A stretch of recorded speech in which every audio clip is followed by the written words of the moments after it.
오늘은 너희가 살아나리라는 제목으로 함께 말씀을 생각해 보겠습니다. 구약 성경에 나오는 여러 가지 말씀들은 굉장히 문학적인 표현들이 많이 있습니다. 특히 비유적이고 상징적인 그런 말씀들이 많이 있는데요. 특히나 오늘 본문에 나오는 이야기는 에스겔 선지자가 어떤 환상 가운데서 하나님이 보여주시는 어떤 계시를 받는 그런 장면입니다. 그러니까 실제로 있었던 일이라기보다는 상징적으로 또 비유적으로 우리들에게 어떤 메시지를 주고 있는 겁니다. 굉장히 오래됐습니다만 긍정의 힘이라는 책이 한국교회에 굉장히 유행했었던 시절이 있습니다. 제목 그대로예요. 긍정적으로 생각하면 모든 게 다 잘 된다. 그런 이야기입니다. 사실 틀린 말은 아니에요. 긍정적으로 생각하면 좋죠. 그럼에도 불구하고 어떤 문제를 가지고 있느냐? 긍정적으로만 생각한다고 해서 모든 문제가 해결되지는 않는다는 거예요. 그렇죠? 실제로 그렇잖아요. 우리가 긍정적으로 생각한다고 시험 공부도 안 했는데 갑자기 시험을 잘 보게 됩니까? 그저 긍정적으로 생각한다고 어두운 앞날이 갑자기 밝아집니까? 그렇지는 않다는 거예요. 그렇다면 긍정이라는 게 나쁜 것이냐? 나쁜 건 아닙니다. 긍정적으로 생각하는 것은 굉장히 좋은 태도입니다. 그럼에도 불구하고 그 긍정 자체에 힘이 있는 건 아니라는 거예요.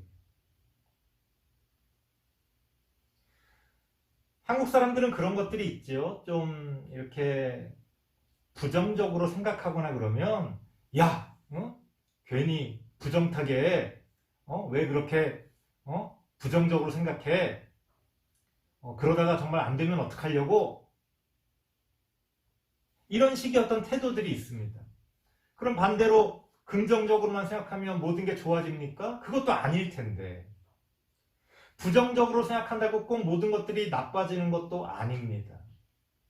그렇다면 뭐가 중요하냐? 오늘 성경 말씀을 보니까 하나님께서 에스겔 선지자에게 이렇게 말씀하시는 거예요. 너가 지금 환상 중에 마른 뼈들을 보고 있느냐?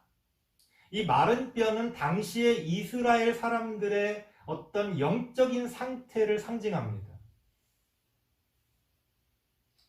마치 해골과 같은 그런 모습으로 사람들이 살아가고 있었다는 거예요. 겉모습은 멀쩡하지만 그들의 영혼은 보기 흉한 해골의 모습이었다는 겁니다.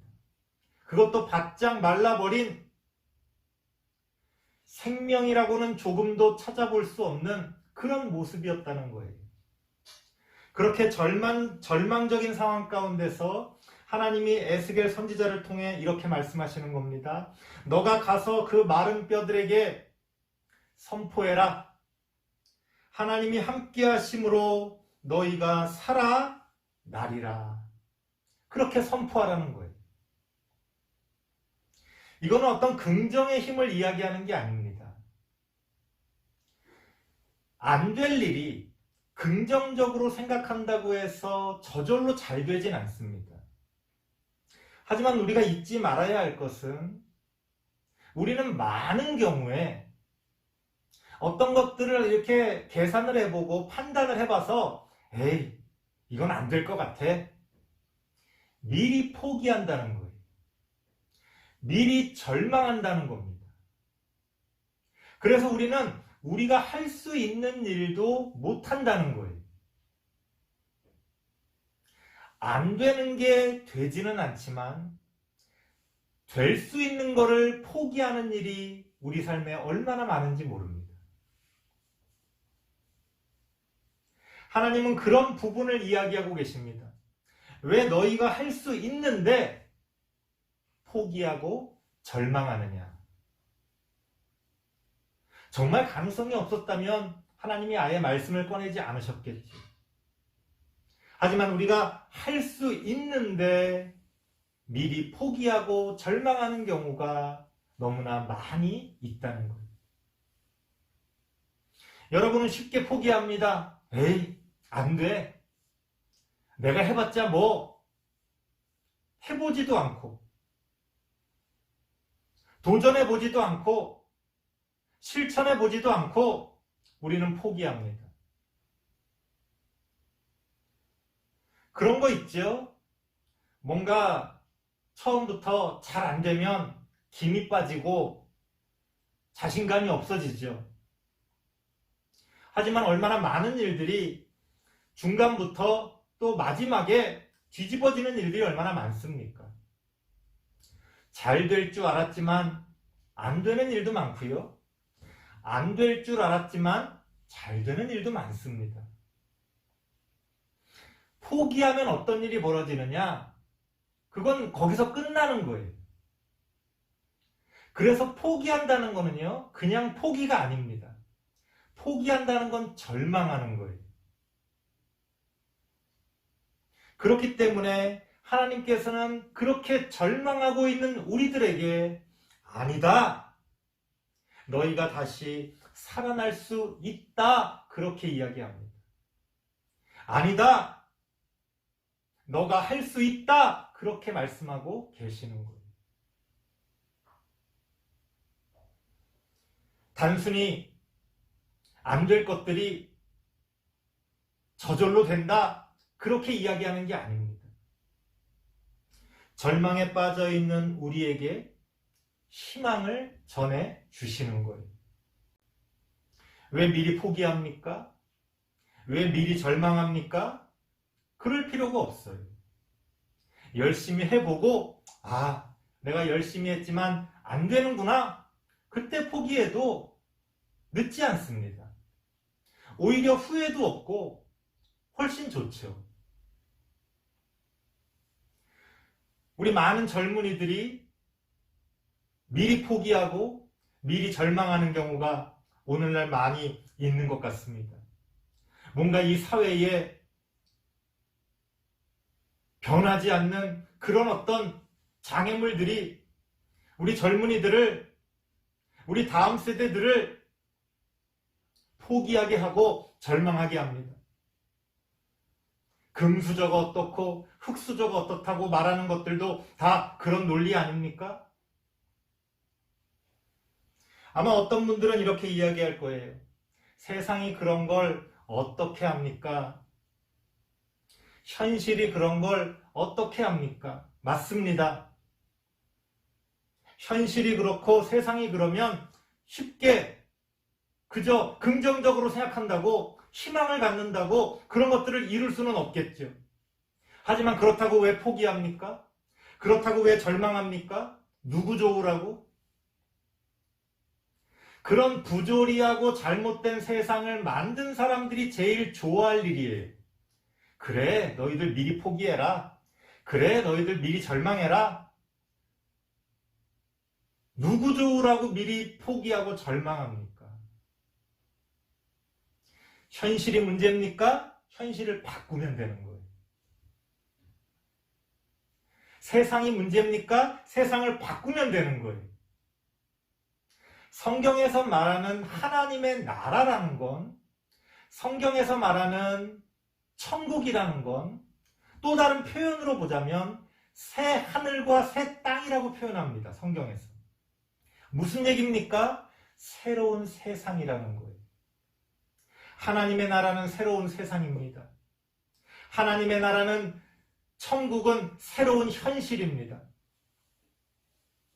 복음은, 하나님의 말씀은 그 현실을 바꾸는 힘이에요. 그 세상을 변화시키는 힘입니다. 그렇기 때문에 하나님은 오늘 우리에게 말씀하십니다.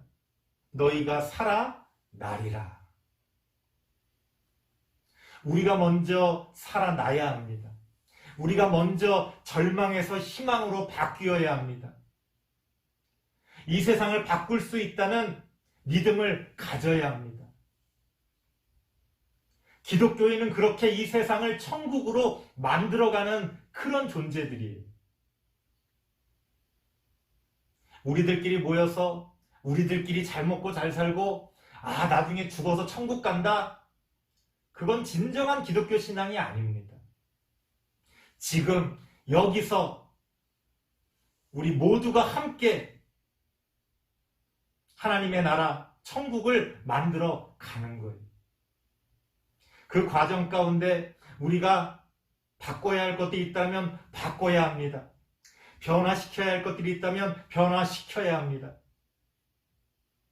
그게 기독교 신앙입니다. 한 가지 더 말씀드리자면 우리가 살아나야 하고요. 또 하나, 하나님께서 에스겔 선지자에게 뭐라고 말씀하십니까? 너가 그들에게 나의 말을 대언하여 내 말 대신 너가 전해라, 이렇게 이야기합니다. 나뿐만 아니라 우리는 세상을 향해서도 그런 희망을 전해야 합니다.